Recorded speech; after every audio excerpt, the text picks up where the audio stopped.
салому дуруд ба мухлисони Барселонаи бузург. Имрӯз дар бораи муҳимтарин мушкиле ки дар Барса мавҷуд аст, яъне сармураббии нави даста ҳарф мезанем. Барселона ҳоло баъди ду мағлубият дар Лигаи Чемпионон дар гурӯҳаш мақоми охиронро касб намуда, ҳатто ягон гол ба дарвозаи рақибон назадааст. Бо ҳамин сабаб кулли мухлисони Барса дар саросари дунё хостори истеъфои Куман мебошанд. Мувофиқи хабарҳои охир ҳоло се номзади асосӣ барои Куманро иваз кардан вуҷуд дорад: Луис Энрике, Хави ва Пирло. Энрике аллакай посухашро доири ба Барселона баргаштан гуфтааст. Ҳамлагари собиқи Барса Луис Суарес ба Хави машварат додааст ки ҳоло сармураббии Барселона нашавад. Эҳтимолан Пирло сармураббии нави Барселона хоҳад шуд, зеро Лапорта тасмим гирифтааст ки баъди бозӣ бо Атлетико Куманро аз вазифааш озод кунад. Доираи мавзӯъ муфассалтар имрӯз бароятон маълумот хоҳем дод.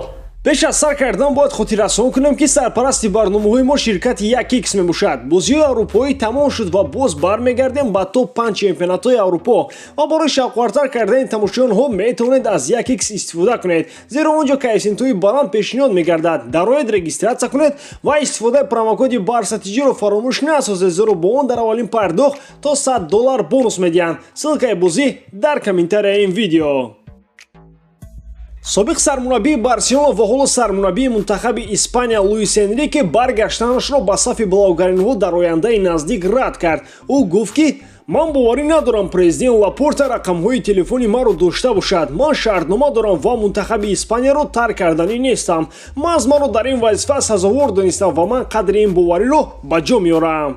Агар бо Куман вазифаҳояшонро иваз намоянд, бисёр олӣ мебуд. Энрике сармураббии Барселона, Куман аз Испания. Аммо мушкили дар он аст ки бозам футболбозони Голландия аз мунтахаби Испания баромад менамоянд. Мушкили Лапорта фақат дар рақамҳои телефони Энрике бошад. Мо мухлисон барои ӯ ҳатман онро пайдо мекунем. Аммо шубҳа дорам ки Энрике ба ин қарибӣ бармегардад. Ҳамлагари собиқи Барселона ба Хави машварат додааст ки барои масъулияти сармураббии Барселона шуданро бар дӯш гирифтан ҳоло замони муносиб нест. Хави бояд интизор шавад ва агар дар замони муносиб ба Барселона ояд, ҳамон гунае ки бозингари бузурги Барселона шуд, сармураббӣ низ мешавад, гуфт Луис Суарес.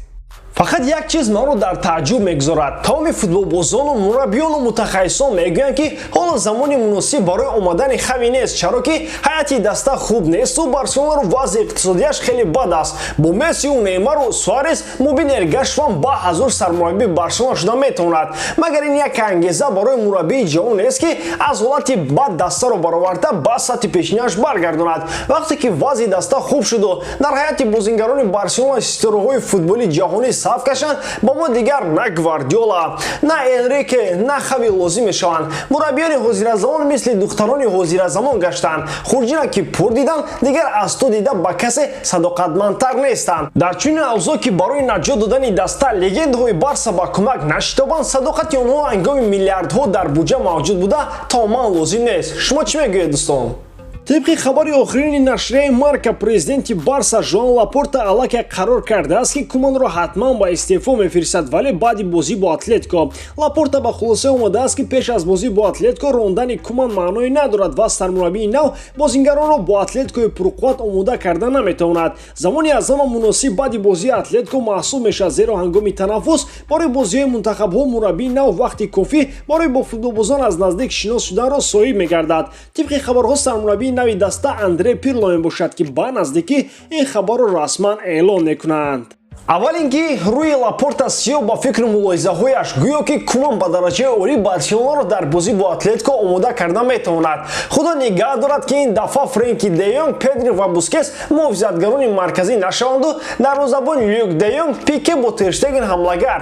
Куман ҳамчун футболбоз муҳофизатгари нотакрор ва легендаи арзандаи Барселона маҳсуб мешавад ки ҳар як мухлис эҳтироми ӯро бояд ба ҷо гузорад. Дар тӯли карьераш бештар аз 200 гол задааст ва маҳз ба шарофати ӯ Барселона нахустин бор унвони қаҳрамонии Лигаи Чемпиононро соҳиб гашт, вале ҳамчун мураббӣ вақти ӯ аллакай дар Барса ба анҷом расидааст ва ӯ бояд ки истеъфо диҳад.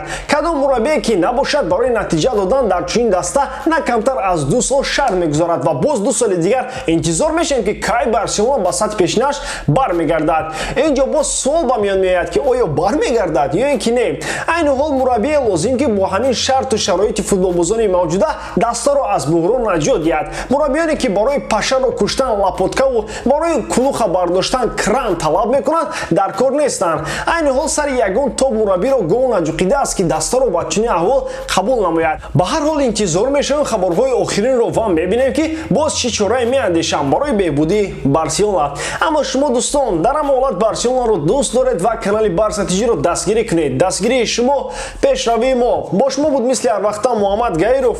Хайр, дар паноҳи Аллоҳ.